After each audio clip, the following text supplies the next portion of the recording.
ਵਾਹਿਗੁਰੂ ਜੀ ਕਾ ਖਾਲਸਾ ਵਾਹਿਗੁਰੂ ਜੀ ਕੀ ਫਤਿਹ। ਚੱਲ ਰਹੀ ਜਪਜੀ ਸਾਹਿਬ ਜੀ ਦੀ ਲੜੀਵਾਰ ਵਿਆਖਿਆ ਅਤੇ ਵਿਚਾਰ ਅਧੀਨ ਅੱਜ ਅਸੀਂ ਜਪਜੀ ਸਾਹਿਬ ਜੀ ਦੀ ਪਹਿਲੀ ਪੌੜੀ ਦੀ ਵਿਆਖਿਆ ਅਤੇ ਵਿਚਾਰ ਕਰਾਂਗੇ। ਧਾਰਮਿਕ ਵਿਅਕਤੀ ਦੇ ਲਈ ਰੱਬ ਨੂੰ ਪਾਉਣਾ ਹੀ ਉਸ ਦੀ ਮੰਜ਼ਿਲ ਹੈ। ਹੁਣ ਰੱਬ ਨੂੰ ਪਾਉਣ ਦੇ ਬਹੁਤ ਸਾਰੇ ਤਰੀਕੇ ਨੇ, ਅਲੱਗ-ਅਲੱਗ ਧਰਮਾਂ ਨੇ ਅਲੱਗ-ਅਲੱਗ ਤਰੀਕੇ ਦੱਸੇ ਹਨ ਤੇ ਗੁਰੂ ਨਾਨਕ ਸਾਹਿਬ ਜੀ ਨੇ ਇਸ ਪੌੜੀ ਦੇ ਵਿੱਚ ਕੁਝ ਰਸਤਿਆਂ ਦਾ ਜ਼ਿਕਰ ਕੀਤਾ ਜੋ ਗੁਰੂ ਨਾਨਕ ਸਾਹਿਬ ਜੀ ਦੇ ਇਸ ਦੁਨੀਆ ਦੇ ਵਿੱਚ ਆਉਣ ਵੇਲੇ ਚੱਲ ਰਹੇ ਸਨ ਕਿ ਪਰਮਾਤਮਾ ਨੂੰ ਕਿਹਨਾਂ ਤਰੀਕਿਆਂ ਦੇ ਨਾਲ ਮਿਲਿਆ ਜਾ ਸਕਦਾ ਹੈ। ਆਓ ਵਿਚਾਰ ਕਰਨ ਤੋਂ ਪਹਿਲਾਂ ਪੌੜੀ ਦਾ ਮੂਲ ਪਾਠ ਸ਼ਰਵਣ ਕਰੀਏ। ਸੋਚੈ ਸੋਚ ਨਾ ਹੋਵਈ, ਜੇ ਸੋਚੀ ਲੱਖ ਵਾਰ, ਚੁੱਪੈ ਚੁੱਪ ਨਾ ਹੋਵਈ, ਜੇ ਲਾਏ ਰਹਾਂ ਲਿਵਤਾਰ, ਭੁੱਖਿਆਂ ਭੁੱਖ ਨਾ ਉਤਰੀ, ਜੇ ਬੰਨਾ ਪੁਰੀਆਂ ਭਾਰ, ਸਹਿਸ ਸਿਆਣਪਾਂ ਲੱਖ ਹੋਏ, ਤਾਂ ਇੱਕ ਨਾ ਚੱਲੈ ਨਾਲ, ਕਿਵ ਸਚਿਆਰਾ ਹੋਈਐ, ਕਿਵ ਕੂੜੈ ਟੁੱਟੈ ਪਾਲ, ਹੁਕਮ ਰਜ਼ਾਈ ਚੱਲਣਾ, ਨਾਨਕ ਲਿਖਿਆ ਨਾਲ। ਇਹ ਸੀ ਪਹਿਲੀ ਪੌੜੀ ਦਾ ਪਾਠ। ਇਸ ਪੌੜੀ ਦੇ ਵਿੱਚ ਗੁਰੂ ਨਾਨਕ ਸਾਹਿਬ ਜੀ ਨੇ ਪਰਮਾਤਮਾ ਨੂੰ ਮਿਲਣ ਦੇ ਅਲੱਗ-ਅਲੱਗ ਤਰੀਕੇ ਦੱਸੇ ਨੇ। ਸਭ ਤੋਂ ਪਹਿਲੀ ਲਾਈਨ ਦੇ ਵਿੱਚ ਲਿਖਿਆ ਸੋਚੈ ਸੋਚ ਨਾ ਹੋਵਈ। ਇਸ ਲਾਈਨ ਦੀ ਵਿਚਾਰ ਕਰਨ ਤੋਂ ਪਹਿਲਾਂ ਮੈਂ ਥੋੜ੍ਹੀ ਜਿਹੀ ਜਾਣਕਾਰੀ ਦੇਣੀ ਚਾਹਾਂਗਾ ਕਿ ਜਪਜੀ ਸਾਹਿਬ ਜੀ ਦੀ ਵਿਚਾਰ ਕਰਦਿਆਂ ਇਸ ਲਾਈਨ ਦੇ ਅਰਥ ਬਹੁਤ ਸਾਰੀਆਂ ਥਾਵਾਂ ਦੇ ਉੱਤੇ ਗਲਤ ਤਰੀਕੇ ਨਾਲ ਕੀਤੇ ਗਏ ਨੇ। ਜੇਕਰ ਇਹ ਕਹਿ ਲਿਆ ਜਾਵੇ ਕਿ ਸਭ ਤੋਂ ਜ਼ਿਆਦਾ ਗਲਤ ਅਰਥ ਇਸੇ ਲਾਈਨ ਦੇ ਕੀਤੇ ਜਾਂਦੇ ਨੇ ਤਾਂ ਸ਼ਾਇਦ ਇਹਦੇ ਵਿੱਚ ਕੋਈ ਅਤਕਥਨੀ ਨਹੀਂ ਹੋਵੇਗੀ, ਕਿਉਂਕਿ ਪੰਜਾਬ ਦੇ ਵਿੱਚ ਰਹਿਣ ਵਾਲਿਆਂ ਨੂੰ ਪੰਜਾਬ ਤੋਂ ਬਾਹਰ ਦੀਆਂ ਕੁਝ ਬੋਲੀਆਂ ਦੇ ਬਾਰੇ ਜਾਣਕਾਰੀ ਨਹੀਂ ਹੈ। ਤੇ ਗੁਰੂ ਨਾਨਕ ਸਾਹਿਬ ਜੀ ਨੇ ਜਦੋਂ ਬਾਣੀ ਰਚੀ ਹੈ ਤਾਂ ਉਹਨਾਂ ਨੇ ਇਕੱਲੀ ਪੰਜਾਬੀ ਇਲਾਕੇ ਦੀ ਬੋਲੀਆਂ ਨਹੀਂ ਵਰਤੀਆਂ, ਇਸ ਤੋਂ ਬਾਹਰ ਦੀਆਂ ਬੋਲੀਆਂ ਦਾ ਵੀ ਇਸਤੇਮਾਲ ਕੀਤਾ ਹੈ। ਤੇ ਇਹਦੇ ਵਿੱਚ ਜਿਹੜਾ ਸੋਚ ਵਰਤਿਆ ਗਿਆ ਉਹ ਸੋਚ ਸੋਚਣ ਦੇ ਨਾਲ, ਵਿਚਾਰ ਕਰਨ ਦੇ ਨਾਲ ਨਹੀਂ ਵਰਤਿਆ ਗਿਆ। ਆਮ ਤੌਰ 'ਤੇ ਇਸ ਲਾਈਨ ਦੇ ਅਰਥ ਕੀਤੇ ਜਾਂਦੇ ਹਨ ਕਿ ਸੋਚਣ ਦੇ ਨਾਲ ਸੋਚਾਂ ਖਤਮ ਨਹੀਂ ਹੁੰਦੀਆਂ, ਕੁਝ ਅਜਿਹੇ ਤਰੀਕੇ ਦੇ ਹੀ ਵਿਚਾਰ ਹੁੰਦੇ ਨੇ, ਸੋਚਣ ਦੀ ਗੱਲ ਕੀਤੀ ਜਾਂਦੀ ਹੈ। ਪਰ ਗੁਰੂ ਨਾਨਕ ਸਾਹਿਬ ਜੀ ਨੇ ਇਹਦੇ ਵਿੱਚ ਸੋਚਣ ਦੀ ਗੱਲ ਨਹੀਂ ਕੀਤੀ, ਕਿਉਂਕਿ ਪਰਮਾਤਮਾ ਦੇ ਬਾਰੇ ਕਦੇ ਵੀ ਜੇਕਰ ਰਾਹ ਹੈ ਪਰਮਾਤਮਾ ਨੂੰ ਪਾਉਣ ਦਾ ਤਾਂ ਸੋਚਣ ਦੀ ਕਿਤੇ ਗੱਲ ਨਹੀਂ ਆਉਂਦੀ। ਨਾਮ ਜਪਣ ਦੀ ਗੱਲ ਆਉਂਦੀ ਹੈ, ਪਰ ਸੋਚਾਂ ਕਿ ਦੁਨਿਆਵੀ ਗੱਲਾਂ ਦੀਆਂ ਸੋਚਾਂ ਕਰੀ ਜਾਣੀਆਂ, ਸੋਚਾਂ ਦੇ ਬਾਰੇ ਗੱਲ ਕਰਕੇ ਕਦੀ ਵੀ ਪਰਮਾਤਮਾ ਨੂੰ ਪਾਉਣ ਦਾ ਜ਼ਿਕਰ ਕਿਸੇ ਵੀ ਧਰਮ ਦੇ ਵਿੱਚ ਨਹੀਂ ਆਇਆ। ਤੇ ਇੱਥੇ ਜਿਹੜਾ ਜ਼ਿਕਰ ਆਇਆ ਉਹ ਸੋਚ ਨੂੰ ਥੋੜ੍ਹਾ ਜਿਹਾ ਸੱਸੇ ਦੇ ਪੈਰ 'ਚ ਜੇਕਰ ਤੁਸੀਂ ਬਿੰਦੀ ਲਗਾਓਗੇ ਤਾਂ ਇਹ ਤੁਹਾਨੂੰ ਸ਼ਬਦ ਕਲੀਅਰ ਹੋ ਜਾਏਗਾ। ਹਾਲਾਂਕਿ ਇੱਥੇ ਅਸੀਂ ਬੋਲਣ ਲੱਗਿਆਂ ਬਿੰਦੀ ਨਹੀਂ ਬੋਲਣੀ, ਪਰ ਇੱਕ ਤਰ੍ਹਾਂ ਜੇ ਤੁਸੀਂ ਸੱਸੇ ਦੇ ਪੈਰ 'ਚ ਬਿੰਦੀ ਲਗਾ ਕੇ ਬੋਲੋਗੇ ਤਾਂ ਤੁਹਾਨੂੰ ਇਸ ਸ਼ਬਦ ਦੇ ਅਰਥ ਕਲੀਅਰ ਹੋ ਜਾਣਗੇ। ਸ਼ੌਚ, ਆਮ ਤੌਰ 'ਤੇ ਤੁਸੀਂ ਕਿਤੇ ਵੀ ਪੰਜਾਬ ਤੋਂ ਬਾਹਰ ਜਾਓਗੇ ਤਾਂ ਜਿੱਥੇ ਵੀ ਟੋਇਲਟਸ ਵਾਸ਼ਰੂਮ ਬਣੇ ਹੁੰਦੇ ਨੇ ਉਹਦੇ ਬਾਹਰ ਸ਼ੌਚਾਲਿਆ ਲਿਖਿਆ ਹੁੰਦਾ ਹੈ ਕਿ ਉਹ ਟੋਇਲਟ ਸਫਾਈ ਦੀ ਜਗ੍ਹਾ। ਤੇ ਇੱਥੇ ਵੀ ਜਿਹੜੀ ਗੱਲ ਹੈ ਸ਼ੌਚ ਦੀ ਹੈ, ਸਫਾਈ ਦੀ ਗੱਲ ਹੈ। ਤੇ ਸੁੱਚ ਜਾਂ ਸ਼ੌਚ ਇਹਨੂੰ ਦੋਨਾਂ ਤਰੀਕਿਆਂ ਨਾਲ ਰੱਖ ਸਕਦੇ ਹੋ ਕਿ ਸੁੱਚ ਰੱਖਣ ਦੇ ਨਾਲ ਜਾਂ ਸਫਾਈ ਰੱਖਣ ਦੇ ਨਾਲ, ਸ਼ੌਚ ਰੱਖਣ ਦੇ ਨਾਲ। ਇਹ ਸੁੱਚਮਤਾ ਦੀ ਗੱਲ ਇਸ ਲਾਈਨ ਦੇ ਵਿੱਚ ਕੀਤੀ ਗਈ ਹੈ। ਸੋਚੈ ਸੋਚ ਨਾ ਹੋਵਈ, ਕਿ ਜੇਕਰ ਤੁਸੀਂ ਸੋਚਦੇ ਹੋ ਕਿ ਸੁੱਚ ਰੱਖਣ ਦੇ ਨਾਲ, ਜੇਕਰ ਤੁਹਾਡੇ ਮਨ 'ਚ ਵਿਚਾਰ ਆ ਰਿਹਾ ਹੈ, ਤੁਸੀਂ ਇਸ ਚੀਜ਼ ਦੀ ਲਾਈਨ ਦੇ ਅਰਥ ਆਪਾਂ ਇਸ ਤਰੀਕੇ ਨਾਲ ਲੈ ਕੇ ਜਾ ਸਕਦੇ ਹੋ ਕਿ ਜੇ ਤੁਹਾਡੇ ਧਰਮ ਦਾ ਰਾਹ ਇਹ ਕਹਿ ਰਿਹਾ ਹੈ ਕਿ ਤੁਸੀਂ ਪਵਿੱਤਰਤਾ ਰੱਖੋ, ਤੁਸੀਂ ਸੁੱਚਤਾ ਰੱਖੋ, ਤਾਂ ਕਹਿੰਦੇ ਨੇ ਕਿ ਇੱਕ ਚੀਜ਼ ਯਾਦ ਰੱਖਣਾ ਕਿ ਪਵਿੱਤਰਤਾ ਰੱਖਣ ਦੇ ਨਾਲ ਕਦੀ ਵੀ ਪਵਿੱਤਰਤਾ ਨਹੀਂ ਆਉਂਦੀ। ਸੋਚੈ ਸੋਚ ਨਾ ਹੋਵਈ, ਕਹਿੰਦੇ ਨੇ ਕਿ ਜੇਕਰ ਤੁਸੀਂ ਕੋਸ਼ਿਸ਼ ਕਰੋ ਕਿ ਕਿਸੇ ਜਗ੍ਹਾ ਦੀ ਸਫਾਈ ਕਰ ਲਓ ਤਾਂ ਤੁਸੀਂ ਕਿਸੇ ਵੀ ਜਗ੍ਹਾ ਨੂੰ 100% ਸਾਫ਼ ਨਹੀਂ ਕਰ ਸਕਦੇ। ਕੋਈ ਨਾ ਕੋਈ ਚੀਜ਼ ਤੁਹਾਨੂੰ ਗੰਦਗੀ ਉੱਥੇ ਮਿਲੇਗੀ ਹੀ ਮਿਲੇਗੀ। ਇਸ ਲਈ ਸਫਾਈ ਰੱਖਣ ਦੇ ਨਾਲ ਕਦੀ ਵੀ ਤੁਸੀਂ ਸਫਾਈ ਨਹੀਂ ਰੱਖ ਸਕਦੇ। ਇਸ ਬਾਰੇ ਤੁਸੀਂ ਲੱਖਾਂ ਵਾਰੀ ਵੀ ਵਿਚਾਰ ਕਰ ਲਓ ਤਾਂ ਤੁਹਾਨੂੰ ਮਨ ਦੀ ਜਿਹੜੀ ਪਵਿੱਤਰਤਾ ਹੈ ਉਹ ਬਾਹਰੀ ਸਫਾਈ ਕਰਕੇ ਤੁਹਾਡਾ ਮਨ ਪਵਿੱਤਰ ਨਹੀਂ ਹੋ ਸਕਦਾ। ਗੱਲ ਇਹੀ ਚੱਲ ਰਹੀ ਹੈ ਕਿ ਮਨ ਨੂੰ ਪਵਿੱਤਰ ਕਿਵੇਂ ਕਰਨਾ ਹੈ। ਪਰਮਾਤਮਾ ਨੂੰ ਮਿਲਣ ਦਾ ਤਰੀਕਾ ਦੱਸਿਆ ਕਿ ਮਨ ਨੂੰ ਨਿਰਮਲ ਕਰੋ। ਪਰ ਅਸੀਂ ਲੱਗ ਕਿੱਥੇ ਗਏ ਹਾਂ? ਬਾਹਰ ਦੀ ਸਫਾਈ ਕਰਨ ਦੇ ਉੱਤੇ। ਅਸੀਂ ਸਰੀਰ ਨੂੰ ਧੋਨੇ ਹਾਂ, ਅਸੀਂ ਆਪਣਾ ਇਸ਼ਨਾਨ ਕਰਦੇ ਹਾਂ, ਅਸੀਂ ਜਿਸ ਜਗ੍ਹਾ ਤੇ ਰਹਿ ਰਹੇ ਹਾਂ ਉਸ ਜਗ੍ਹਾ ਦੇ ਉੱਤੇ ਅਸੀਂ ਸਫਾਈ ਰੱਖ ਰਹੇ ਹਾਂ, ਪਰ ਬਾਹਰੀ ਸਫਾਈ ਰੱਖਣ ਦੇ ਨਾਲ ਕਦੀ ਵੀ ਮਨ ਦੇ ਅੰਦਰ ਸਫਾਈ ਨਹੀਂ ਹੋਏਗੀ।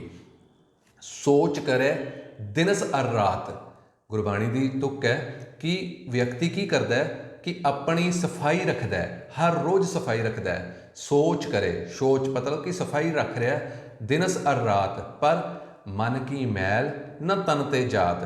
ਕਹਿੰਦੇ ਨੇ ਕਿ ਮਨ ਦੇ ਅੰਦਰ ਜਿਹੜੀ ਮੈਲ ਲੱਗੀ ਹੈ ਉਹ ਬਾਹਰ ਇਸ਼ਨਾਨ ਕਰਨ ਦੇ ਨਾਲ ਕਦੀ ਵੀ ਤੁਹਾਡੇ ਮਨ ਦੀ ਮੈਲ ਜਿਹੜੀ ਹੈ ਉਹ ਦੂਰ ਨਹੀਂ ਹੋ ਸਕਦੀ। ਇਸ ਲਈ ਗੁਰੂ ਨਾਨਕ ਸਾਹਿਬ ਜੀ ਨੇ ਇਸ ਗੱਲ ਨੂੰ ਇੱਥੇ ਕੰਡੈਮ ਕਰ ਦਿੱਤਾ ਕਿ ਕਦੀ ਵੀ ਬਾਹਰੀ ਪਵਿੱਤਰਤਾ ਰੱਖਣ ਦੇ ਨਾਲ ਤੁਹਾਡਾ ਮਨ ਕਦੀ ਵੀ ਪਵਿੱਤਰ ਨਹੀਂ ਹੋ ਸਕਦਾ। ਸੋਚੈ ਸੋਚ ਨਾ ਹੋਵਈ, ਜੇ ਸੋਚੀ ਲੱਖ ਵਾਰ। ਕਹਿੰਦੇ ਨੇ ਹੁਣ ਅੱਗੇ ਜਿਹੜੀ ਲਾਈਨ ਕਹੀ ਗਈ, ਚੁੱਪੈ ਚੁੱਪ ਨਾ ਹੋਵਈ, ਕਹਿੰਦੇ ਨੇ ਤਰੀਕਾ ਇੱਕ ਹੋਰ ਦੱਸ ਦਿੱਤਾ ਗਿਆ ਕਿ ਹਾਂ ਚਲੋ ਤੁਸੀਂ ਇਸ ਤਰ੍ਹਾਂ ਕਰੋ ਕਿ ਮੌਨ ਵਰਤ ਧਾਰ ਲਓ, ਤੁਸੀਂ ਬਿਲਕੁਲ ਚੁੱਪ ਰਹਿਣਾ ਸ਼ੁਰੂ ਕਰ ਦਿਓ। ਪਰਮਾਤਮਾ ਨੂੰ ਮਿਲਣਾ ਚਾਹੁੰਦੇ ਹੋ, ਕਹਿੰਦੇ ਨੇ ਪਰਮਾਤਮਾ ਨੂੰ ਰੌਲਾ ਪਸੰਦ ਨਹੀਂ ਹੈ, ਇਸ ਲਈ ਚੁੱਪ ਰਹੋ। ਚੁੱਪ ਰਹਿ ਕੇ ਪਰਮਾਤਮਾ ਨੂੰ ਮਿਲਿਆ ਜਾ ਸਕਦਾ ਹੈ। ਇਹ ਇੱਕ ਵਿਚਾਰ ਕਈ ਧਰਮਾਂ ਨੇ ਦਿੱਤੀ, ਪਰ ਗੁਰੂ ਸਾਹਿਬ ਜੀ ਨੇ ਇਸ ਵਿਚਾਰ ਨੂੰ ਵੀ ਕੱਟਦਿਆਂ ਹੋਇਆ ਆਖਿਆ ਚੁੱਪੈ ਚੁੱਪ ਨਾ ਹੋਵਈ।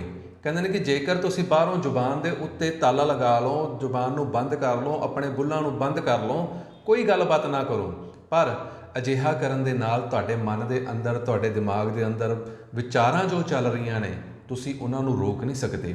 ਚੁੱਪੈ ਚੁੱਪ ਨਾ ਹੋਵਈ, ਕਿ ਤੁਹਾਡੇ ਮੂੰਹ ਦੇ ਨਾਲ ਚੁੱਪ ਰਹਿਣ ਦੇ ਨਾਲ ਤੁਹਾਡੇ ਵਿਚਾਰਾਂ ਦੀ ਚੁੱਪਤਾ ਹੈ ਜਿਹੜੀ ਉਹ ਨਹੀਂ ਰੁਕੇਗੀ। ਤੁਹਾਡੇ ਵਿਚਾਰ ਅੰਦਰ ਚੱਲਦੇ ਰਹਿਣਗੇ, ਤੁਹਾਡਾ ਮਨ ਦੇ ਵਿੱਚ ਕਈ ਤਰ੍ਹਾਂ ਦੀਆਂ ਗੱਲਾਂ ਜਿਹੜੀਆਂ ਨੇ ਉਹ ਚਲਦੀਆਂ ਰਹਿਣਗੀਆਂ। ਕਹਿੰਦੇ ਨੇ ਕਿ ਬੇਸ਼ੱਕ ਆਪਣੇ ਚੁੱਪ ਰਹਿਣ ਦੇ ਤੁਹਾਡੀ ਕੋਸ਼ਿਸ਼ ਜਿਹੜੀ ਹੈ ਉਹ ਲਗਾਤਾਰ ਭਾਵੇਂ ਤੁਸੀਂ ਕਰਦੇ ਰਹੋ। ਚੁੱਪੈ ਚੁੱਪ ਨਾ ਹੋਵਈ, ਜੇ ਲਾਏ ਰਹਾਂ ਲਿਵ ਤਾਰ, ਕਿ ਮੈਂ ਲਗਾਤਾਰ ਸਮਾਧੀ ਲਗਾ ਕੇ ਬੈਠਾ ਰਹਾਂ ਤਾਂ ਵੀ ਮੇਰੇ ਮਨ ਦੇ ਅੰਦਰ ਜਿਹੜੇ ਵਿਚਾਰ ਨੇ ਉਹ ਸ਼ਾਂਤ ਨਹੀਂ ਹੋ ਸਕਦੇ। ਦੋ ਵਿਚਾਰਾਂ ਗੁਰੂ ਸਾਹਿਬ ਜੀ ਨੇ ਇੱਥੇ ਕੱਟਤੀਆਂ ਕਿ ਪਵਿੱਤਰਤਾ ਰੱਖਣ ਦੇ ਨਾਲ ਮਨ ਦੇ ਅੰਦਰ ਪਵਿੱਤਰ ਨਹੀਂ ਹੋ ਸਕਦੇ, ਚੁੱਪ ਰਹਿਣ ਦੇ ਨਾਲ ਤੁਹਾਡੇ ਮਨ ਦੇ ਅੰਦਰਲੇ ਵਿਚਾਰ ਜਿਹੜੇ ਨੇ ਉਹ ਖਤਮ ਨਹੀਂ ਹੋ ਸਕਦੇ, ਮਰ ਨਹੀਂ ਸਕਦੇ। ਤੁਹਾਡਾ ਮਨ ਜਿਹੜਾ ਹੈ, ਤੁਹਾਡਾ ਦਿਮਾਗ ਜਿਹੜਾ ਹੈ ਉਹ ਹਮੇਸ਼ਾ ਬੋਲਦਾ ਰਹੇਗਾ। ਅਗਲੀ ਜਿਹੜੀ ਲਾਈਨ ਗੁਰੂ ਸਾਹਿਬ ਜੀ ਨੇ ਕਹੀ ਉਹ ਭੁੱਖੇ ਰਹਿਣ ਦੇ ਨਾਲ ਕੀਤੀ ਕਿ ਭੁੱਖਿਆਂ ਭੁੱਖ ਨਾ ਉਤਰੀ, ਕਿ ਜੇ ਤੁਸੀਂ ਇਹ ਸੋਚ ਲਓ ਕਿ ਤੁਸੀਂ ਭੁੱਖੇ ਰਹਿਣ ਦੇ ਨਾਲ, ਵਰਤ ਰੱਖਣ ਦੇ ਨਾਲ ਪਰਮਾਤਮਾ ਨੂੰ ਮਿਲ ਲਵੋਗੇ, ਕਹਿੰਦੇ ਨੇ ਕਿ ਇਸ ਤਰੀਕੇ ਦੇ ਨਾਲ ਵੀ ਤੁਸੀਂ ਪਰਮਾਤਮਾ ਨੂੰ ਨਹੀਂ ਪਾ ਸਕਦੇ।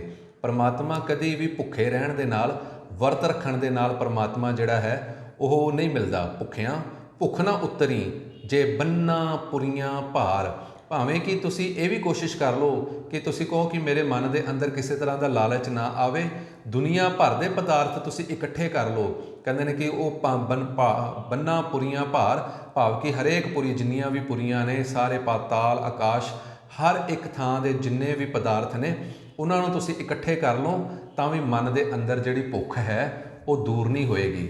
ਇਹ ਹਾਲਤ ਇਹ ਹੈ, ਕਹਿੰਦੇ ਨੇ ਕਿ ਜਿਉਂ ਪਾਵਕ ਈਂਧਨ ਨਹੀਂ ਧਰਾਪੈ, ਕਹਿੰਦੇ ਨੇ ਕਿ ਜਿਵੇਂ ਅੱਗ ਦੇ ਵਿੱਚ ਤੁਸੀਂ ਲੱਕੜਾਂ ਪਾ ਲਓ ਤਾਂ ਕਦੀ ਇਹ ਨਹੀਂ ਹੋਏਗਾ ਕਿ ਅੱਗ ਕਵੇ ਕਿ ਮੈਂ ਜਿਹੜਾ ਹੁਣ ਤ੍ਰਿਪਤ ਹੋ ਗਈ ਹਾਂ, ਮੈਨੂੰ ਹੋਰ ਲੋੜ ਨਹੀਂ ਹੈ।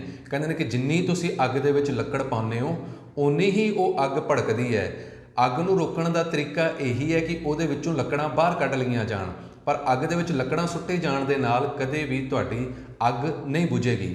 ਕਹਿੰਦੇ ਨੇ ਕਿ ਭੁੱਖੇ ਰਹਿ ਕੇ ਤੁਹਾਡੇ ਮਨ ਦੀ ਜਿਹੜੀ ਭੁੱਖ ਹੈ ਉਹ ਦੂਰ ਨਹੀਂ ਹੋਏਗੀ। ਮਨ ਦੇ ਅੰਦਰ ਜਿਹੜੀ ਅਲੱਗ-ਅਲੱਗ ਲਾਲਚਾਂ ਦੀ, ਲਾਲਸਾਵਾਂ ਦੀ ਭੁੱਖ ਲੱਗੀ ਹੈ ਉਹ ਹਮੇਸ਼ਾ ਜਾਗਦੀ ਰਹੇਗੀ। ਇਸ ਲਈ ਭੁੱਖੇ ਰਹਿ ਕੇ ਜਾਂ ਦੁਨੀਆ ਦੇ ਪਦਾਰਥ ਇਕੱਠੇ ਕਰਕੇ ਤੁਸੀਂ ਆਪਣੇ ਮਨ ਦੇ ਅੰਦਰ ਲੱਗੀ ਹੋਈ ਭੁੱਖ ਉਸ ਨੂੰ ਦੂਰ ਨਹੀਂ ਕਰ ਸਕਦੇ। ਇਸ ਤੋਂ ਅੱਗੇ ਗੁਰੂ ਸਾਹਿਬ ਵਿਚਾਰ ਕਰ ਰਹੇ ਨੇ, ਸਹਿਸ ਸਿਆਣਪਾਂ ਲੱਖ ਹੋਹੀ ਤਾਂ ਇੱਕ ਨਾ ਚੱਲੇ ਨਾਲ। ਕਹਿੰਦੇ ਨੇ ਕਿ ਹੁਣ ਬੰਦੇ ਨੇ ਕੀ ਕੀਤਾ ਕਿ ਸੁਚਮਤਾ ਰੱਖਣ ਦੀ ਕੋਸ਼ਿਸ਼ ਕੀਤੀ, ਬੰਦੇ ਨੇ ਚੁੱਪ ਰਹਿਣ ਦੀ ਕੋਸ਼ਿਸ਼ ਕੀਤੀ, ਬੰਦੇ ਨੇ ਭੁੱਖੇ ਰਹਿਣ ਦੀ ਕੋਸ਼ਿਸ਼ ਕੀਤੀ, ਪਰ ਇਹਨਾਂ ਤਰੀਕਿਆਂ ਦੇ ਨਾਲ ਪਰਮਾਤਮਾ ਜਿਹੜਾ ਹੈ ਉਹ ਨਹੀਂ ਮਿਲ ਸਕਦਾ। ਕਹਿੰਦੇ ਨੇ ਫਿਰ ਕਿਸੇ ਨੇ ਸਲਾਹ ਦਿੱਤੀ ਕਿ ਤੂੰ ਇੱਦਾਂ ਕਰ ਕਿ ਪਰਮਾਤਮਾ ਬਾਰੇ ਹਜ਼ਾਰਾਂ ਵਿਚਾਰ ਪੜ੍ਹ ਲੈ, ਪੂਰੀ ਕੋਸ਼ਿਸ਼ ਕਰ ਕਿ ਜਿੰਨੀਆਂ ਵੀ ਕਿਤਾਬਾਂ ਨੇ, ਜਿੰਨੇ ਵੀ ਗਿਆਨ ਦੇ ਗ੍ਰੰਥ ਨੇ ਉਹ ਸਾਰੇ ਤੂੰ ਪੜ੍ਹ ਅਤੇ ਉਹਨਾਂ ਨੂੰ ਪੜ੍ਹ ਕੇ ਪਰਮਾਤਮਾ ਦਾ ਜਿਹੜਾ ਵਿਚਾਰ ਨੇ ਉਹਨੂੰ ਆਪਣੇ ਮਨ ਦੇ ਵਿੱਚ ਲੈ ਕੇ ਆ ਅਤੇ ਪਰਮਾਤਮਾ ਤੈਨੂੰ ਮਿਲ ਜਾਏਗਾ। ਕਹਿੰਦੇ ਨੇ ਹੁਣ ਕਹਿੰਦੇ ਨੇ ਕਿ ਸਹਿਸ ਸਿਆਣਪਾਂ ਲੱਖ ਹੋਏ, ਪਰ ਗੁਰੂ ਸਾਹਿਬ ਜੀ ਨੇ ਸਮਝਾਇਆ ਕਿ ਹੇ ਪ੍ਰਾਣੀ, ਹੇ ਬੰਦਿਆ, ਤੂੰ ਦੁਨੀਆ ਭਰ ਦੀਆਂ ਸਿਆਣਪਾਂ ਇਕੱਠੀਆਂ ਕਰ ਲੈ, ਜਿੰਨੀਆਂ ਵੀ ਦੁਨੀਆ ਦੇ ਵਿੱਚ ਕਿਤਾਬਾਂ ਨੇ ਉਹ ਸਾਰੀਆਂ ਪੜ੍ਹ ਲੈ, ਸਾਰੀ ਦੁਨੀਆ ਦਾ ਗਿਆਨ ਇਕੱਠਾ ਕਰ ਲੈ, ਪਰ ਇੱਕ ਗੱਲ ਯਾਦ ਰੱਖੀ ਕਿ ਪਰਮਾਤਮਾ ਦੇ ਹੁਕਮ ਦੇ ਅੱਗੇ ਤੇਰੀ ਇਹ ਵਿਚਾਰ, ਤੇਰਾ ਇਹ ਗਿਆਨ ਨਹੀਂ ਚੱਲੇਗਾ, ਕਿਤੇ ਕੰਮ ਨਹੀਂ ਆਏਗਾ। ਕਹਿੰਦੇ ਨੇ ਕਿ ਦੁਨੀਆ ਦੇ ਵਿੱਚ ਗਿਆਨ ਲੈਣਾ ਚੰਗੀ ਗੱਲ ਏ, ਪਰ ਜੇਕਰ ਤੂੰ ਇਹ ਕੋਸ਼ਿਸ਼ ਕਰੇ ਕਿ ਗਿਆਨ ਹਾਸਲ ਕਰਕੇ ਤੂੰ ਪਰਮਾਤਮਾ ਨੂੰ ਪਾ ਸਕਦਾ ਹੈ, ਜਾਂ ਪਰਮਾਤਮਾ ਦੇ ਉੱਤੇ ਕਾਬੂ ਪਾ ਸਕਦਾ ਹੈ, ਜਾਂ ਆਪਣੇ ਆਪ ਦੇ ਨਾਲ, ਗਿਆਨ ਦੇ ਨਾਲ ਤੂੰ ਪਰਮਾਤਮਾ ਦੇ ਹੁਕਮ ਨੂੰ ਬਦਲ ਸਕਦਾ ਹੈ, ਅਜਿਹੀ ਗੱਲ ਨਹੀਂ ਹੋ ਸਕਦੀ। ਸਹਿਸ ਸਿਆਣਪਾਂ ਲੱਖ ਹੋਏ, ਸਹਿਸ ਦਾ ਮਤਲਬ ਸੈਂਕੜੇ, ਕਿ ਸੈਂਕੜੇ ਸਿਆਣਪਾਂ ਤੋਂ ਇਕੱਠੀਆਂ ਕਰ ਲਏ, ਹਜ਼ਾਰਾਂ ਸਿਆਣਪਾਂ ਇਕੱਠੀਆਂ ਕਰ ਲਏ, ਇਹਨਾਂ ਸਿਆਣਪਾਂ ਦੇ ਨਾਲ ਕੀ ਹੈ ਤਾਂ ਇੱਕ ਨਾ ਚੱਲੇ ਨਾਲ। ਜਦੋਂ ਵੀ ਪਰਮਾਤਮਾ ਦੀ ਗੱਲ ਹੋਏਗੀ, ਕਹਿੰਦੇ ਨੇ ਕਿ ਤੇਰੀਆਂ ਸਿਆਣਪਾਂ ਪਿੱਛੇ ਰਹਿ ਜਾਣਗੀਆਂ। ਪਰਮਾਤਮਾ ਕੋਈ ਅਜਿਹੀ ਗੱਲ ਸਾਹਮਣੇ ਆ ਜਾਏਗੀ ਕਿ ਤੈਨੂੰ ਆਪਣਾ ਕੀਤਾ ਹੋਇਆ ਗਿਆਨ, ਆਪਣਾ ਪੜ੍ਹਿਆ ਗਿਆਨ, ਆਪਣੇ ਪੜ੍ਹੇ ਹੋਏ ਗ੍ਰੰਥ ਤੈਨੂੰ ਛੋਟੇ ਲੱਗਣ ਲੱਗ ਜਾਣਗੇ ਕਿ ਇਹ ਗੱਲ ਤਾਂ ਮੈਂ ਕਿਤੇ ਪੜ੍ਹੀ ਨਹੀਂ, ਸੁਣੀ ਨਹੀਂ ਕਿ ਪਰਮਾਤਮਾ ਇਤਨਾ ਬੇਅੰਤ ਹੈ। ਇਸ ਪੌੜੀ ਦੇ ਵਿੱਚ 4 ਤਰੀਕੇ ਦੱਸੇ ਗਏ ਕਿ ਕਿਹਨਾਂ ਦੇ ਨਾਲ ਪਰਮਾਤਮਾ ਨੂੰ ਮਿਲਿਆ ਜਾ ਸਕਦਾ ਹੈ। ਕਿ ਤੁਸੀਂ ਸੁਚਮਤਾ ਰੱਖ ਕੇ ਪਰਮਾਤਮਾ ਨੂੰ ਮਿਲ ਸਕਦੇ ਹੋ, ਤੁਸੀਂ ਚੁੱਪ ਰਹਿ ਕੇ ਪਰਮਾਤਮਾ ਨੂੰ ਮਿਲ ਸਕਦੇ ਹੋ, ਤੁਸੀਂ ਭੁੱਖੇ ਰਹਿ ਕੇ ਵਰਤ ਰੱਖ ਕੇ ਪਰਮਾਤਮਾ ਨੂੰ ਮਿਲ ਸਕਦੇ ਹੋ, ਜਾਂ ਤੁਸੀਂ ਸਿਆਣਪਾਂ ਇਕੱਠੀਆਂ ਕਰਕੇ ਪਰਮਾਤਮਾ ਨੂੰ ਮਿਲ ਸਕਦੇ ਹੋ। ਪਰ ਗੁਰੂ ਨਾਨਕ ਸਾਹਿਬ ਜੀ ਨੇ ਇਹ ਚਾਰੇ ਦੇ ਚਾਰੇ ਤਰੀਕੇ ਜਿਹੜੇ ਨੇ ਉਹਨਾਂ ਨੂੰ ਖਾਰਿਜ ਕਰਤਾ, ਖਤਮ ਕਰ ਦਿੱਤਾ ਕਿ ਇਹਨਾਂ ਤਰੀਕਿਆਂ ਦੇ ਨਾਲ ਪਰਮਾਤਮਾ ਨੂੰ ਨਹੀਂ ਮਿਲਿਆ ਜਾ ਸਕਦਾ। ਤੇ ਫਿਰ ਅੱਗੋਂ ਜਿਹੜਾ ਜਗਿਆਸੂ ਹੈ ਉਹ ਪ੍ਰਸ਼ਨ ਕਰਦਾ ਹੈ ਕਿ ਗੁਰੂ ਨਾਨਕ ਸਾਹਿਬ ਜੀਓ, ਕਿ ਜੇਕਰ ਪਵਿੱਤਰਤਾ ਰੱਖਣ ਦੇ ਨਾਲ ਮੈਂ ਪਰਮਾਤਮਾ ਨੂੰ ਨਹੀਂ ਮਿਲ ਸਕਦਾ, ਜੇਕਰ ਚੁੱਪ ਰਹਿਣ ਦੇ ਨਾਲ ਮੈਂ ਪਰਮਾਤਮਾ ਨੂੰ ਨਹੀਂ ਮਿਲ ਸਕਦਾ, ਜੇਕਰ ਮੈਂ ਭੁੱਖਾ ਰਹਿ ਕੇ ਵਰਤ ਰੱਖ ਕੇ ਪਰਮਾਤਮਾ ਨੂੰ ਨਹੀਂ ਮਿਲ ਸਕਦਾ, ਕੀ ਮੈਂ ਦੁਨੀਆ ਦਾ ਗਿਆਨ ਇਕੱਠਾ ਕਰਕੇ ਵੀ ਪਰਮਾਤਮਾ ਦੇ ਨਾਲ ਮੁਕਾਬਲਾ ਨਹੀਂ ਕਰ ਸਕਦਾ, ਤਾਂ ਫਿਰ ਪਰਮਾਤਮਾ ਨੂੰ ਕਿਸ ਤਰੀਕੇ ਦੇ ਨਾਲ ਮਿਲਿਆ ਜਾ ਸਕਦਾ ਹੈ। ਕਹਿੰਦੇ ਨੇ ਇਹ ਕੁਐਸਚਨ ਜਿਹੜਾ ਹੈ ਜਪਜੀ ਸਾਹਿਬ ਦੀ ਪਹਿਲੀ ਪੌੜੀ ਦੇ ਵਿੱਚ ਪਹਿਲਾ ਪ੍ਰਸ਼ਨ ਜਿਹੜਾ ਹੈ ਉਹ ਜੁਗਿਆਸੂ ਵੱਲੋਂ ਕੀਤਾ ਗਿਆ ਹੈ ਕਿ ਇਹ ਪੌੜੀ ਕਿ ਜੇ ਚਾਰੇ ਤਰੀਕਿਆਂ ਦੇ ਨਾਲ ਪਰਮਾਤਮਾ ਜਾਂ ਇਹਨਾਂ ਦੇ ਨਾਲ ਮਿਲਦੇ ਜੁਲਦੇ ਕਾਰਨਾਂ ਕਰਕੇ ਪਰਮਾਤਮਾ ਦੇ ਨਾਲ ਸਾਂਝ ਨਹੀਂ ਪਾਈ ਜਾ ਸਕਦੀ, ਫਿਰ ਪਰਮਾਤਮਾ ਕਿਸ ਤਰੀਕੇ ਨਾਲ ਮਿਲਿਆ ਜਾ ਸਕਦਾ ਹੈ। ਤਾਂ ਗੁਰੂ ਨਾਨਕ ਸਾਹਿਬ ਜੀ ਨੇ ਇਸ ਦਾ ਉੱਤਰ ਦਿੰਦਿਆਂ ਕਿਹਾ ਹੋਇਆ, ਕੁਐਸਚਨ ਇਹ ਪੁੱਛਿਆ ਗਿਆ, ਕਿਵ ਸੱਚਿਆਰਾ ਹੋਈਐ, ਕਿ ਜੇਕਰ ਇਹਨਾਂ ਸਾਰੀਆਂ ਚੀਜ਼ਾਂ ਦੇ ਨਾਲ ਅਸੀਂ ਸੱਚੇ ਨਹੀਂ ਬਣ ਸਕਦੇ, ਸੱਚਿਆਰੇ ਨਹੀਂ ਬਣ ਸਕਦੇ, ਤਾਂ ਫਿਰ ਅਸੀਂ ਕਿਵੇਂ ਸੱਚਿਆਰੇ ਬਣ ਸਕਦੇ, ਕਿਵੇਂ ਠੀਕ ਹੈ। ਕੁਐਸਚਨ ਪੁੱਛਿਆ ਗਿਆ, ਕਿਵ ਸੱਚਿਆਰਾ ਹੋਈਏ, ਕਿਵ ਕੂੜੈ ਟੁੱਟੈ ਪਾਲ। ਕਹਿੰਦੇ ਨੇ ਕਿ ਪਾਲ ਕਹਿੰਦੇ ਨੇ ਕੰਧ ਨੂੰ, ਪੜਦਾ ਇੱਕ ਹੈਗਾ, ਉਹਨੂੰ ਕਿਹਾ ਗਿਆ ਪਾਲ। ਕਿਵ ਕੂੜੈ ਟੁੱਟੈ ਪਾਲ, ਕਿ ਮੇਰੇ ਅਤੇ ਪਰਮਾਤਮਾ ਦੇ ਵਿਚਕਾਰ ਇੱਕ ਜਿਹੜੀ ਕੂੜ ਦੀ, ਝੂਠ ਦੀ ਕੰਧ ਬਣੀ ਹੋਈ ਹੈ, ਉਹ ਕਿਸ ਤਰੀਕੇ ਦੇ ਨਾਲ ਟੁੱਟ ਸਕਦੀ ਹੈ। ਫਿਰ ਕਹਿੰਦੇ ਨੇ ਕਿ ਮੈਂ ਫਿਰ ਸੱਚਾ ਕਿਵੇਂ ਬਣਾ, ਤੇ ਮੇਰੇ ਤੇ ਪਰਮਾਤਮਾ ਦੇ ਵਿਚਕਾਰ ਜਿਹੜੀ ਦੂਰੀ ਹੈ, ਜਿਹੜੀ ਝੂਠ ਦੀ ਕੰਧ ਹੈ, ਉਹ ਕਿਸ ਤਰੀਕੇ ਨਾਲ ਦੂਰ ਹੋ ਸਕਦੀ ਹੈ। ਤਾਂ ਗੁਰੂ ਨਾਨਕ ਸਾਹਿਬ ਜੀ ਨੇ ਉਹਦਾ ਉੱਤਰ ਬੜਾ ਹੀ ਆਸਾਨੀ ਨਾਲ ਦਿੱਤਾ ਹੈ। ਪਹਿਲੀ ਪੌੜੀ ਦੇ ਵਿੱਚ ਸਿੱਖਾਂ ਦੇ ਲਈ ਪਹਿਲੀ ਸਿੱਖਿਆ, ਸਾਡੇ ਲਈ ਪਹਿਲੀ ਸਿੱਖਿਆ ਸਿੱਖਾਂ ਦੇ ਲਈ ਹੁਕਮ ਰਜ਼ਾਈ ਚੱਲਣਾ। ਕਹਿੰਦੇ ਨੇ ਕਿ ਗੁਰੂ ਸਾਹਿਬ ਜੀ ਨੇ ਸਿਰਫ ਸਾਨੂੰ ਇੱਕੋ ਹੀ ਤਰੀਕਾ ਦੱਸਿਆ ਕਿ ਪਰਮਾਤਮਾ ਨੂੰ ਕਿਵੇਂ ਮਿਲਣਾ ਹੈ। ਕਹਿੰਦੇ ਹੁਕਮ ਰਜ਼ਾਈ ਚੱਲਣਾ, ਕਿ ਪਰਮਾਤਮਾ ਦਾ ਜੋ ਹੁਕਮ ਹੈ, ਪਰਮਾਤਮਾ ਦੀ ਜੋ ਰਜ਼ਾ ਹੈ, ਉਹਦੇ ਵਿੱਚ ਚੱਲੀਏ, ਉਹਦੇ ਮੁਤਾਬਕ ਹੀ ਆਪਣਾ ਜੀਵਨ ਜੀਵੀਏ। ਕਹਿੰਦੇ ਨੇ ਕਿ ਨਾਨਕ ਲਿਖਿਆ ਨਾਲ, ਇਹਦਾ ਭਾਵ ਹੈ ਕਿ ਇਹ ਸਦੀਆਂ ਤੋਂ ਇਹੀ ਫਾਰਮੂਲਾ ਚੱਲ ਰਿਹਾ ਹੈ, ਸ਼ੁਰੂ ਤੋਂ ਹੀ ਲਿਖਿਆ ਆ ਰਿਹਾ ਹੈ। ਇਹ ਨਹੀਂ ਕਿ ਇਹ ਪਰਮਾਤਮਾ ਦਾ ਮਿਲਣ ਦਾ ਤਰੀਕਾ ਗੁਰੂ ਨਾਨਕ ਸਾਹਿਬ ਜੀ ਕਹਿੰਦੇ ਮੈਂ ਨਹੀਂ ਲੱਭਿਆ, ਇਹੀ ਤਰੀਕਾ ਲੱਖਾਂ ਸਾਲਾਂ ਤੋਂ, ਕਰੋੜਾਂ ਸਾਲਾਂ ਤੋਂ ਹੈ ਕਿ ਤੁਸੀਂ ਪਰਮਾਤਮਾ ਦੇ ਹੁਕਮ 'ਚ ਚੱਲੋ ਤੇ ਪਰਮਾਤਮਾ ਤੁਹਾਨੂੰ ਮਿਲ ਜਾਏਗਾ, ਤੁਸੀਂ ਸੱਚਿਆਰੇ ਬਣ ਸਕਦੇ ਹੋ। ਤੁਹਾਡੇ ਅਤੇ ਪਰਮਾਤਮਾ ਦੇ ਵਿਚਕਾਰ ਦੀ ਜਿਹੜੀ ਕੂੜ ਦੀ ਕੰਧ ਹੈ, ਝੂਠ ਦੀ ਕੰਧ ਹੈ, ਉਹ ਟੁੱਟ ਜਾਏਗੀ। ਇਹ ਤਰੀਕਾ ਗੁਰੂ ਨਾਨਕ ਸਾਹਿਬ ਜੀ ਨੇ ਸਾਨੂੰ ਪਹਿਲੀ ਪੌੜੀ ਦੇ ਵਿੱਚ ਪਹਿਲੀ ਸਿੱਖਿਆ ਜਿਹੜੀ ਹੈ ਦਿੱਤੀ, ਉਹਦੇ ਵਿੱਚ ਸਾਨੂੰ ਦੱਸਿਆ। ਕਹਿੰਦੇ ਨੇ ਕਿ ਹੁਣ ਇੱਥੇ ਇੱਕ ਛੋਟੀ ਜਿਹੀ ਵਿਚਾਰ ਕਰਨ ਵਾਲੀ ਹੈ ਕਿ ਪਰਮਾਤਮਾ ਦੇ ਹੁਕਮ 'ਚ ਚੱਲਣ ਦੀ। ਕਹਿੰਦੇ ਨੇ ਕਿ ਸਿੱਖਾਂ ਦਾ ਮੈਂ ਥੋੜ੍ਹਾ ਜਿਹਾ ਅਲੱਗ ਵਿਸ਼ੇ 'ਤੇ ਗੱਲ ਕਰ ਰਿਹਾ, ਪਰ ਇਸੇ ਦੇ ਨਾਲ ਹੀ ਸੰਬੰਧਿਤ ਹੈ ਕਿ ਅਸੀਂ ਕੇਸ ਕਿਉਂ ਰੱਖਦੇ ਹਾਂ, ਅਸੀਂ ਕੇਸ ਕਿਉਂ ਨਹੀਂ ਕਤਲ ਕਰਾਉਂਦੇ। ਕਹਿੰਦੇ ਨੇ ਇਹਦੇ ਪਿੱਛੇ ਵੀ ਰੀਜ਼ਨ ਇਹੀ ਹੈ, ਹੁਕਮ ਰਜ਼ਾਈ ਚੱਲਣਾ, ਕਿ ਪਰਮਾਤਮਾ ਦੇ ਹੁਕਮ 'ਚ ਇਹ ਕੇਸ ਆ ਰਹੇ ਨੇ, ਪਰਮਾਤਮਾ ਦੇ ਹੁਕਮ 'ਚ ਹੀ ਇਹ ਸਰੂਪ ਸਾਨੂੰ ਮਿਲਿਆ ਤੇ ਅਸੀਂ ਇਹ ਕੇਸਾਂ ਦੀ ਸੰਭਾਲ ਕਰ ਰਹੇ ਹਾਂ, ਆਪਣੇ ਕੇਸਾਂ ਨੂੰ ਸੰਭਾਲ ਰਹੇ ਹਾਂ। ਬੀਇੰਗ ਅ ਸਿੱਖ ਹੋਣ ਦੇ ਨਾਤੇ ਪਰਮਾਤਮਾ ਦੇ ਹੁਕਮ 'ਚ ਰਹਿਣਾ ਇੱਕ ਸਭ ਤੋਂ ਵੱਡੀ ਗੱਲ ਹੈ, ਤੇ ਅਸੀਂ ਪਰਮਾਤਮਾ ਦੇ ਹੁਕਮ 'ਚ ਰਹਿੰਦੇ ਹੋਏ ਪਰਮਾਤਮਾ ਨੂੰ ਮਿਲ ਸਕਦੇ ਹਾਂ, ਸੱਚਿਆਰੇ ਬਣ ਸਕਦੇ ਹਾਂ, ਤੇ ਪਰਮਾਤਮਾ ਅਤੇ ਸਾਡੇ ਵਿਚਕਾਰ ਜਿਹੜੀ ਕੰਧ ਬਣੀ ਝੂਠ ਦੀ, ਉਹਨੂੰ ਤੋੜ ਸਕਦੇ ਹਾਂ। ਇਹ ਕੰਧ ਕੋਈ ਬਹੁਤ ਮੋਟੀ ਨਹੀਂ ਹੈ ਕਿ ਇਹਦੇ ਵਿੱਚ ਕਿੰਨੇ ਫੁੱਟ ਦੀਆਂ ਇੱਟਾਂ ਲੱਗੀਆਂ ਹੋਣ ਜਾਂ ਬਹੁਤ ਜ਼ਿਆਦਾ ਮੁਸ਼ਕਿਲ ਹੋਵੇ। ਕਹਿੰਦੇ ਕੰਧ ਬਹੁਤ ਹੀ ਪਤਲੀ ਹੈ, ਬਹੁਤ ਹੀ ਪਤਲੀ ਜੀ ਹੈ। ਗੁਰੂ ਸਾਹਿਬ ਜੀ ਸਾਨੂੰ ਗੁਰਬਾਣੀ 'ਚ ਸਮਝਾਉਂਦੇ ਨੇ, ਪਾਂਬੀਰੀ ਕੇ ਪਾਤ ਪਾਰ ਦੋ ਬਿਨ ਪੇਖੇ ਦੁਰਾਇਓ। ਕਹਿੰਦੇ ਨੇ ਕਿ ਸਾਡੇ ਅਤੇ ਪ੍ਰਮਾਤਮਾ ਦੇ ਵਿਚਕਾਰੇ ਜਿਹੜੀ ਪੜਦਾ ਹੈ ਨਾ, ਉਹ ਬਿਲਕੁਲ ਛੋਟਾ ਜਿਹਾ, ਜਿਵੇਂ ਕਹਿੰਦੇ ਨੇ ਕਿ ਤਿਤਲੀ ਦਾ ਖੰਭ ਹੁੰਦਾ ਹੈ ਨਾ, ਤੁਸੀਂ ਤਿਤਲੀ ਨੂੰ ਫੜੋ ਤਾਂ ਖੰਭ ਵੀ ਜਿਹੜਾ ਭੁਰ ਜਾਂਦਾ ਹੈ, ਖਤਮ ਹੋ ਜਾਂਦਾ ਹੈ। ਕਹਿੰਦੇ ਨੇ ਕਿ ਇੱਦਾਂ ਹੀ ਬਿਲਕੁਲ ਪਤਲਾ ਜਿਹਾ ਪੜਦਾ ਮੇਰੇ ਅਤੇ ਪ੍ਰਮਾਤਮਾ ਦੇ ਵਿਚਕਾਰ ਹੈ, ਪਰ ਅਸੀਂ ਆਰ ਪਾਰ ਨਹੀਂ ਦੇਖ ਪਾ ਰਹੇ, ਪ੍ਰਮਾਤਮਾ ਨੂੰ ਮੈਂ ਦੇਖ ਨਹੀਂ ਪਾ ਰਿਹਾ। ਕਹਿੰਦੇ ਨੇ ਕਿ ਹੁਣ ਜਦ ਤੱਕ ਮੈਨੂੰ ਸਮਝ ਨਹੀਂ ਲੱਗੀ ਸੀ ਤਦ ਤੱਕ ਮੈਨੂੰ ਇੱਦਾਂ ਲੱਗਦਾ ਸੀ ਕਿ ਪ੍ਰਮਾਤਮਾ ਮੇਰੇ ਤੋਂ ਬਹੁਤ ਦੂਰ ਹੈ, ਪਰ ਜਿਸ ਦਿਨ ਮੈਨੂੰ ਇਹ ਸਮਝ ਲੱਗ ਗਈ ਕਿ ਮੇਰੇ ਤੇ ਪ੍ਰਮਾਤਮਾ ਦੇ ਵਿਚਕਾਰ ਸਿਰਫ ਇੱਕ ਛੋਟਾ ਜਿਹਾ ਪਰਦਾ ਹੈ, ਇੱਕ ਭੁਲੇਖੇ ਦਾ ਪਰਦਾ ਹੈ, ਝੂਠ ਦਾ ਪਰਦਾ ਹੈ, ਜਿਸ ਦਿਨ ਹੀ ਉਸ ਗੱਲ ਦੀ ਮੈਨੂੰ ਸਮਝ ਲੱਗੀ, ਕਹਿੰਦੇ ਨੇ ਕਿ ਉਹ ਪਰਦਾ ਜਿਹੜਾ ਹੈ ਟੁੱਟ ਗਿਆ ਤੇ ਮੇਰਾ ਤੇ ਪ੍ਰਮਾਤਮਾ ਦਾ ਮਿਲਾਪ ਜਿਹੜਾ ਹੈ ਉਹ ਹੋ ਗਿਆ।